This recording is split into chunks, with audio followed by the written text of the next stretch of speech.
Hiya, I hope you're keeping well. Today I'm going to run you through my morning and evening skincare routine. I've got rosacea and I've recently seen a dermatologist who's given me 2 prescription creams and just given me instructions on how to keep things simple morning and night. But by all means, if you don't have rosacea or redness, a lot of these skincare things are going to work well for lots of different skin types. I always like to share my experiences of what's working well for me, but just to caveat this video, there are 4 different types of rosacea. There are varying degrees of rosacea.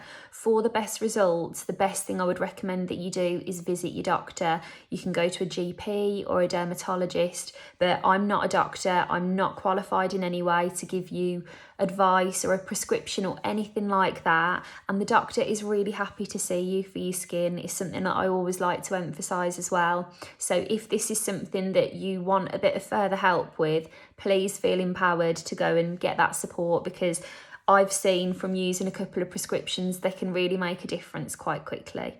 But okay, let's get stuck into it. So the first thing I'm doing, just to mention actually, the doctor I saw was Dr. Emma. You might know her from my live videos we've been doing every Wednesday of March. Really lovely, and she gave me like a really thorough routine for morning and night, and that one-on-one advice. Again, she took into account everything I was telling her, photos I showed her. So that's one thing actually I'd really recommend for you to do if you're thinking of going to the doctor. Take as many pictures as you can, because my skin can look really different day to day, and I was able to show her pictures so that even though we were having a virtual consultation on Zoom, she had some really clear pictures to get an idea of my skin. So really worth keeping in mind. And also like capture the flare up as well as the good day so that the doctor can see the varying degrees. But anyway, the first thing she asked me to do was make sure I was cleansing with a cream.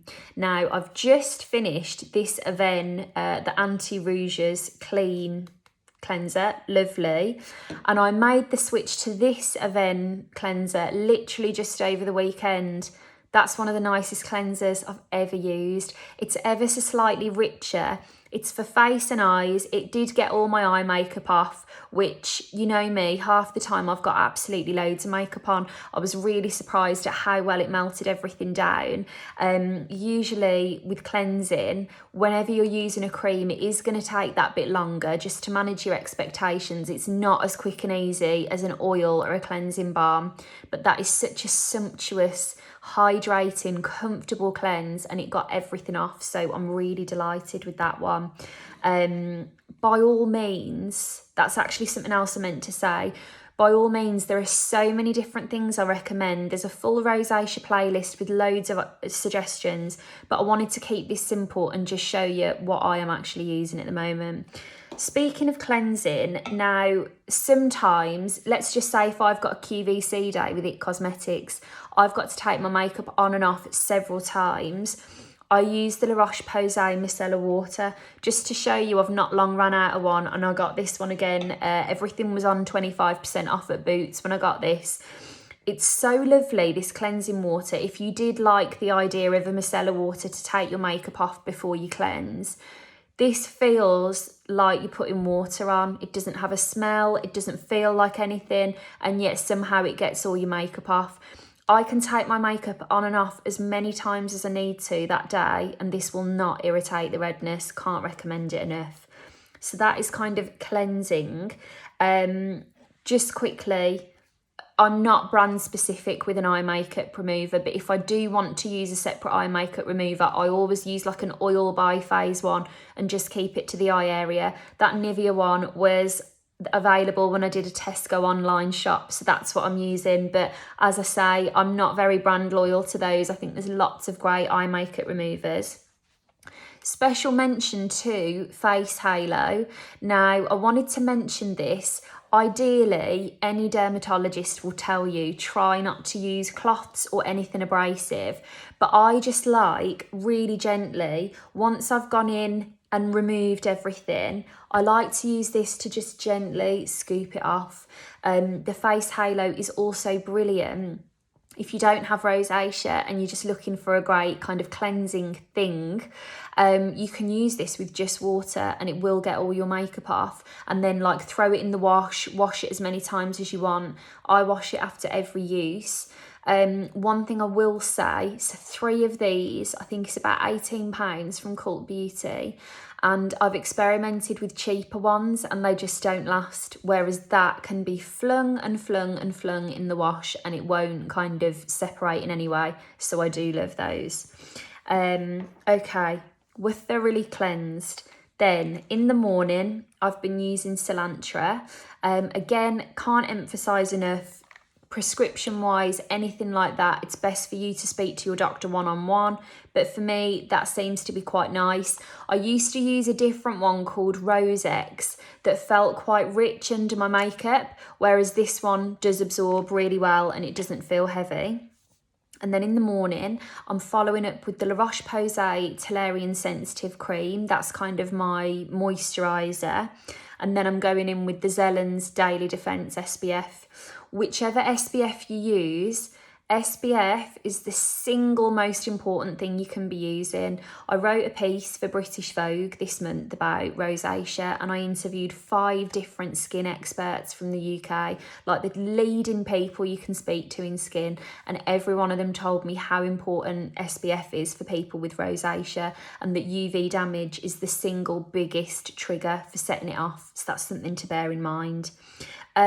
Just to quickly come back to the Toleriane Sensitive range from La Roche-Posay, what I would say with this is if you're someone, and you know a lot of people feel like this, if you're someone that is just like everything sets my skin off, everything drives it mad, everything's irritating me, everything is just, you know, causing further disruption, this particular range you can't really go wrong with. It's really designed with sensitive skin in mind to be as simple and gentle as anything. So really nice place to start if you're struggling.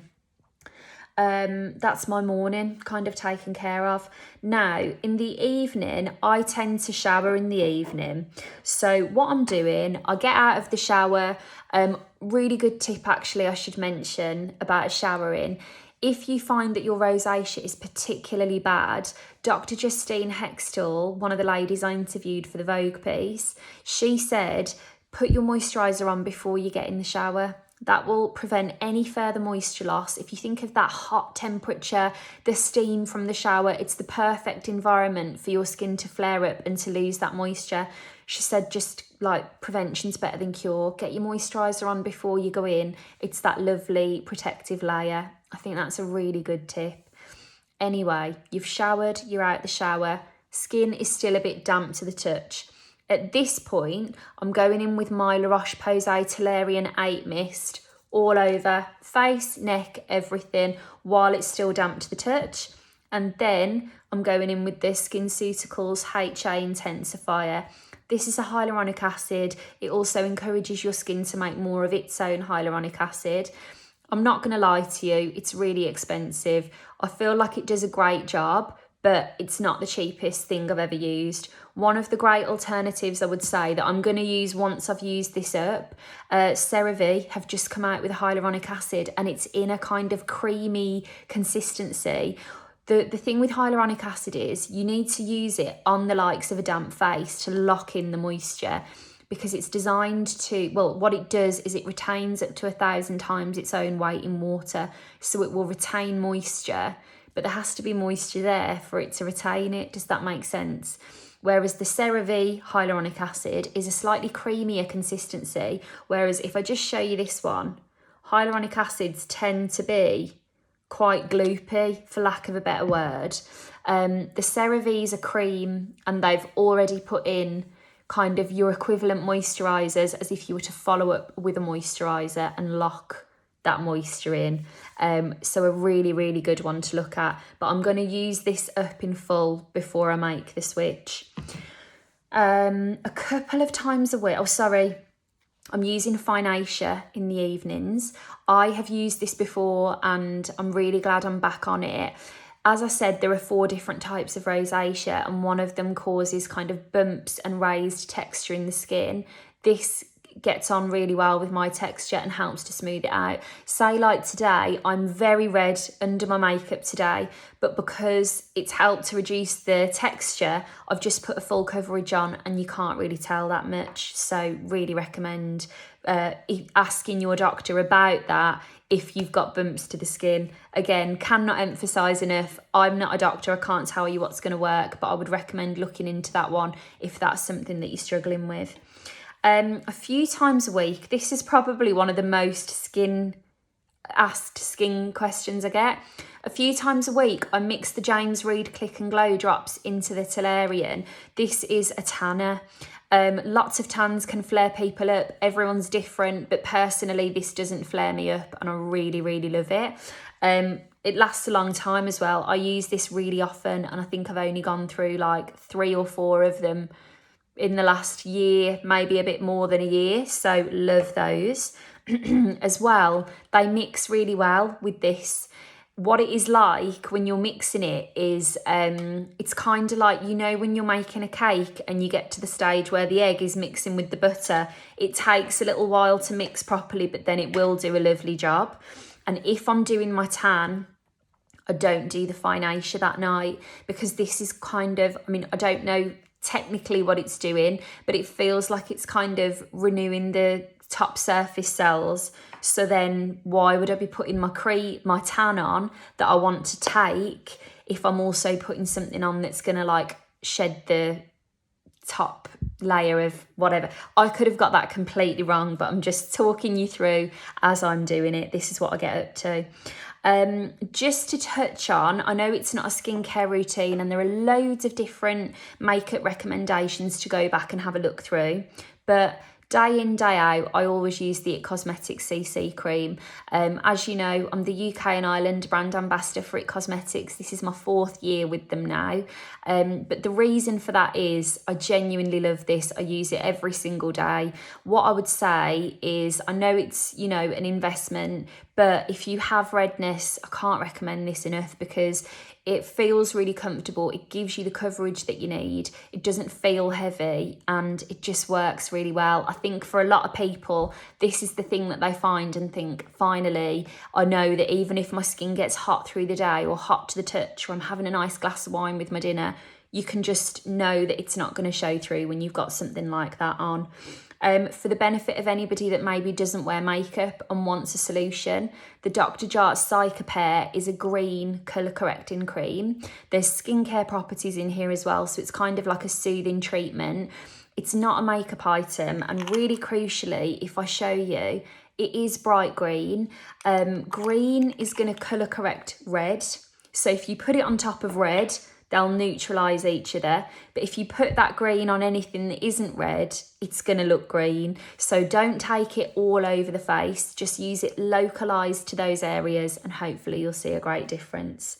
But that is it. That's currently what I'm using. A few special mentions, you know, I love my cleansing balms. I love my cleansing oils for a quick cleanse. I've just really committed at the moment for now to following by the book what Dr. Emma told me to do. So I'm sticking to my cream cleansers, but there are so many brands and things that I haven't mentioned here today that I love. The Somerville DeliKate range, I've repurchased that about 3 times in the last year since it came out. Really, really rate that collection. You know, the It Cosmetics Confidence in a Cream is absolutely beautiful buttery cream. Anything from Cerave, I really, really rate. Murad have some great suggestions. The Elemis cleansing balm that is now available in a fragrance-free form. The Kiehl's cleansing oil I always use.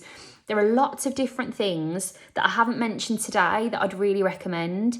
And what I'm going to do through the month of April is just do a bit of a deeper dive, because there's almost too much to say in one video, but there's lots of different textures and things that you might like. So leave it with me. I'll go into a bit more detail, but that's just what I'm using at the moment and what's working. I'd love to hear what you're using. If you've got any suggestions, let me know. And by all means, one thing I would just say is if you're struggling at all with your skin, just pop to your GP and there's loads of things that they can do to turn things around really quickly for you. But there you go. That's my skincare. I'll be back with any other rosacea bits and pieces through the month. Let me know what you want to see. and I'll chat to you very soon. Take care.